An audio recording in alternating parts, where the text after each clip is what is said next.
ခမရကကျမရဲ့ရောက်ခမအစ်စ်ဟုတ်မဟုတ်တော့တေချာမသိသေးဘူးဒါပေမဲ့ကျမအမျိုးသားကတော့သူ့အမေကိုဒီနှစ်တွေတစ်လျှောက်လုံးလိုက်ရှာနေခဲ့တာပါရှောင်းဝေကတစ်ချိန်လုံးငါ့ကိုလိုက်ရှာနေခဲ့တာပေါ့တွေ့တဲ့အတိုင်းပါပဲကျမတို့မိသားစုကအခြေအနေတိတ်မကောင်းလာဘူးအန်တီတာစိတ်မရှိဘူးဆိုရင်ဒီမှာပဲကျမတို့နဲ့အတူနေပါဘာစားပြီးပြီလဲဟင်ကျမတခုခုသွားလုပ်ပေးမယ်ရှောင်းဝေယူထားတဲ့မိမကတကယ်ကိုစိတ်ထားကောင်းတာပဲရှောင်းဝေမကြောက်နဲ့တော့နော်ဒီတစ်ခါတော့မေမင်းကိုကာကွယ်ပေးမယ်ရှောင်းဝေအမေရှောင်းဝေမင်းအမေပြန်လာပြီလေအမေဒီနှစ်တွေမှာအမေဘယ်တွေရောက်နေခဲ့တာလဲအမေကိုတစ်သက်လုံးပြန်မတွေ့ရတော့ဘူးလို့ထင်နေတာကဲပါမင်းလဲအခုလူကြီးဖြစ်နေပြီပဲဘာလို့ကလေးလိုလုံနေသေးတာလဲအမေကဘလို့ဖြစ်လို့လွန်ခဲ့တဲ့နှစ်40ကအတိုင်းလုံးဝမပြောင်းလဲပဲရှိနေရတာလဲရှောင်းဝေကအခုမှနေပြန်ကောင်းကစားဆိုတော့လက်သက်ကြွေတဲ့အကြောင်းတွေပြောရင်သူလက်ခံနိုင်အောင်မှမဟုတ်သေးဘူး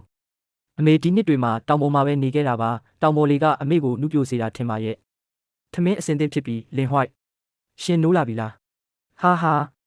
ချုံလန်းဒီရပိုင်မင်းတော်တော်ပင်ပန်းသွားပြီးမင်းနိုးလာတာကောင်းတာပေါ့ဟုတ်တယ်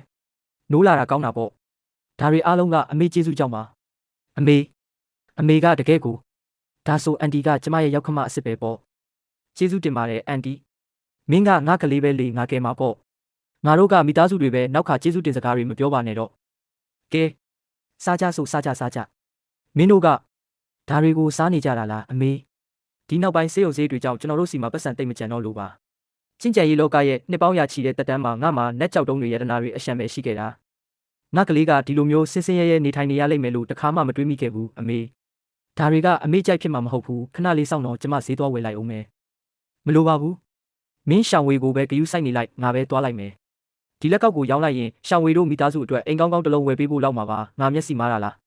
ဒီလိုကောင်မလေးကဘလို့လုတ်တီထဲကိုရောက်လာတာလဲဒါလေးရောင်းချင်လို့ပါဘလောက်တန်မလဲဆိုတာကြည့်ပေးပါလားလက်ကောက်တကွင်းဟုတ်လား